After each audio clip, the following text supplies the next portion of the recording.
دوستو آج کے ٹاپک میں ہم بات کرنے والے ہیں ایک famous novel the old man and the sea کو، جسے ارنسٹ ہیمنگ وے نے لکھا ہے، جو کہ امریکن پروز رائٹر ہیں۔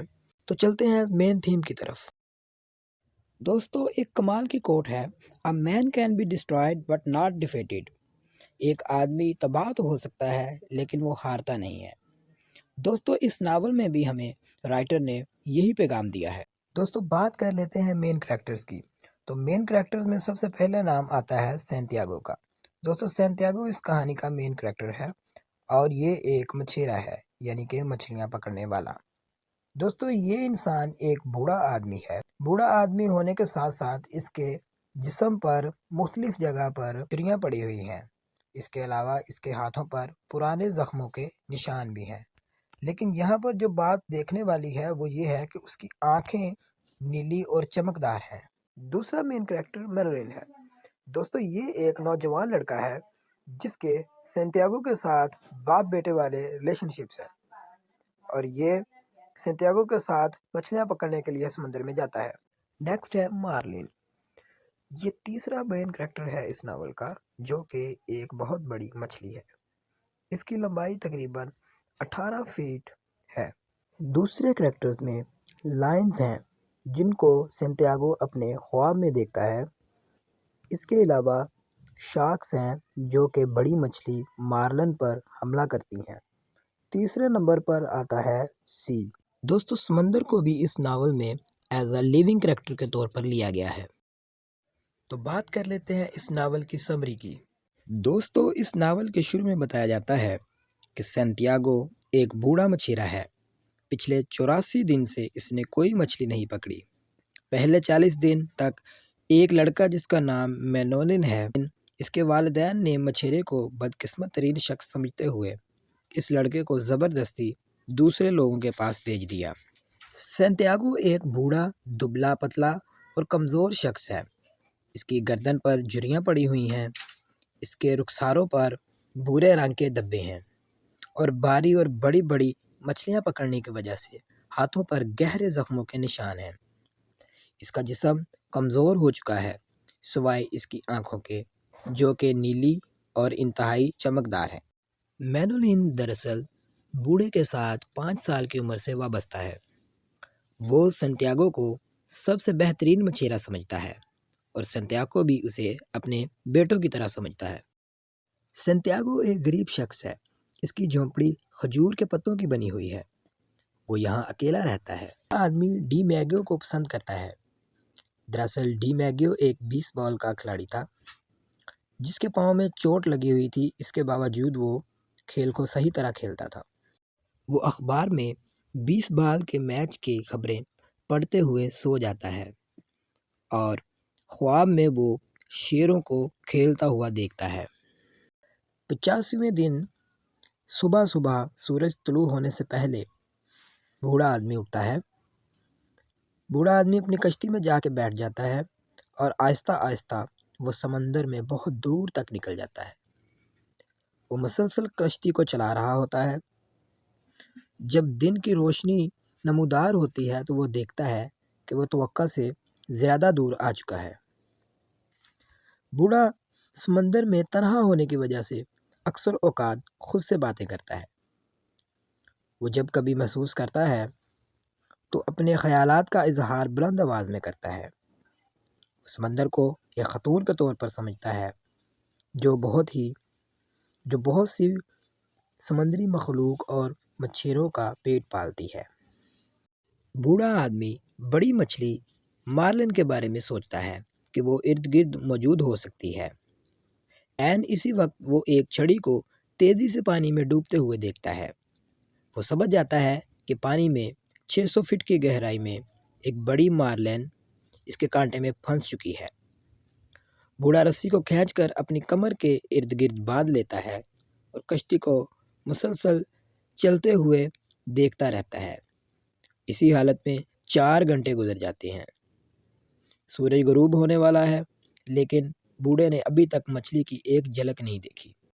رات کا اندھیرا چھا چکا ہے اور مارلن ابھی تک کشتی کو شمال مغرب کی جانب کھینچے لے جا رہی ہے۔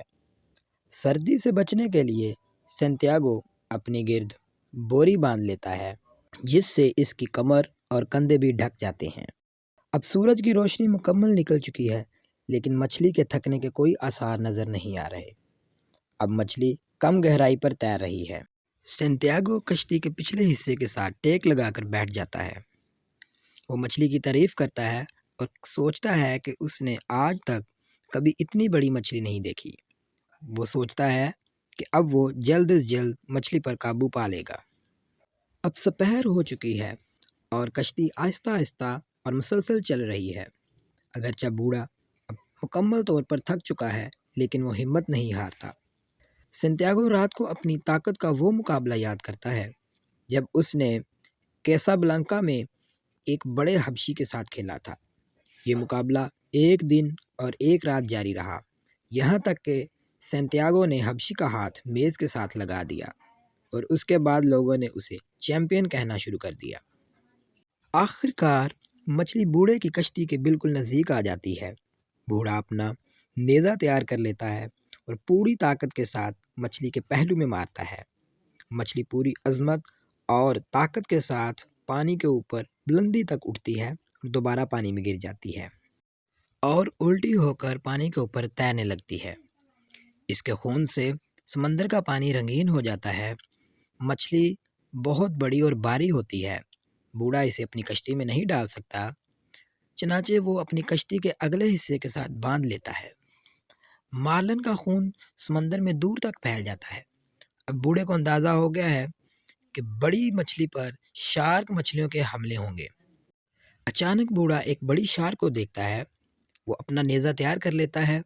جب شارک بڑی مارلن پر حملہ کرتی ہے تو بوڑھا اپنے پورے زور کے ساتھ نیزہ شارک کے سر میں اتار دیتا ہے اور مچھلی ہلاک ہو جاتی ہے۔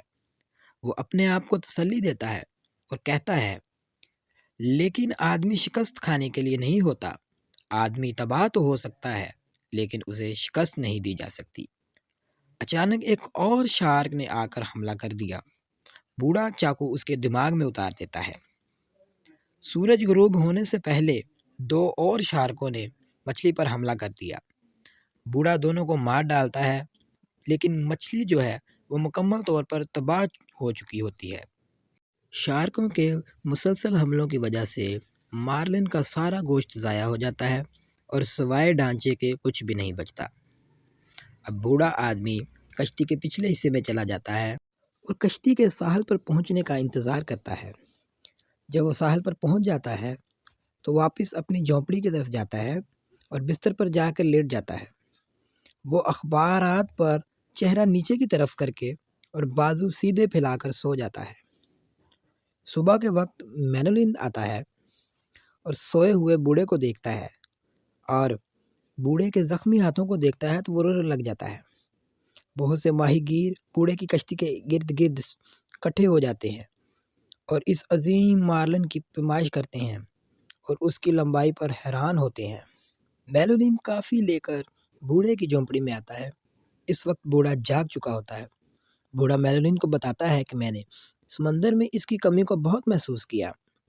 مینولین سینتیاگو کو کہتا ہے کہ وہ دوبارہ اس کے ساتھ مچھلیاں پکڑنے جائے گا۔ یہ کہنے کے بعد لڑکا بوڑھے کے لیے کھانا اور اخبار لینے دوبارہ چلا جاتا ہے اور جب مینولین کھانا لے کر واپس آتا ہے تو بوڑھا سو رہا ہوتا ہے اور شیروں کے دوبارہ خواب دیکھ رہا ہوتا ہے۔ بالآخر مسلسل جدوجہد کے بعد بوڑھا اپنی بڑی مچھلی شارکوں کے ہاتھوں ضائع کر بیٹھتا ہے لیکن وہ ان کے ساتھ آخری دم تک لڑتا ہے۔